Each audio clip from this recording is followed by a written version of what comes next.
പിള്ളേർ ക്ലാസ് കഴിഞ്ഞ് വരുമ്പോഴത്തേക്ക് അവർക്ക് എന്തെങ്കിലും കഴിക്കാൻ കൊടുക്കണമല്ലോ. അപ്പോൾ ഞാൻ കരുതി ഇന്നിച്ചിട്ട് കേക്ക് ഉണ്ടാക്കാമെന്ന്. അതും വെറും കേക്ക് അല്ല കേട്ടോ, ചോക്ലേറ്റ് കേക്ക്. വേറെ ഒന്നുമല്ല, ഞാൻ കൊക്കോ പൗഡർ വാങ്ങി വെച്ചിട്ട് കുറച്ച് അധികം ദിവസമായി കേട്ടോ. അപ്പോൾ ഇന്ന് ഉണ്ടാക്കാം നാളെ ഉണ്ടാക്കാമെന്നും പറഞ്ഞിട്ട് അങ്ങനെ നീണ്ടു പോയേ. അപ്പോൾ അത് അംഗം തുടങ്ങി. ആദ്യം തന്നെ ഞാൻ പഞ്ചസാര ഒന്ന് പൊടിച്ചെടുത്തിട്ടുണ്ട്. പൊടിച്ചെടുത്ത പഞ്ചസാരക്കകത്തോട്ട് 2 മുട്ട പൊട്ടിച്ചിട്ടതും വാനില എസൻസും ചേർത്ത് ഒന്നും കൂടെ നല്ലപോലെ മിക്സിയുടെ ജാറിൽ അടിച്ച് പതപ്പിച്ചെടുത്തിട്ടുണ്ട്.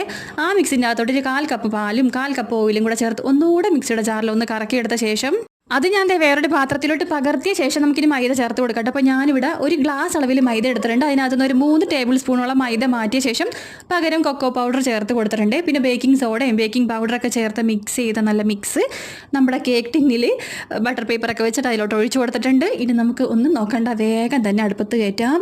ഇങ്ങനെ നോക്കിയപ്പോഴത്തേക്കും നല്ലപോലെ ആയതുപോലെ തോന്നി കേട്ടോ. ചിലവർക്ക് ശരിയാവും, ചിലവർക്ക് ശരിയാവില്ല.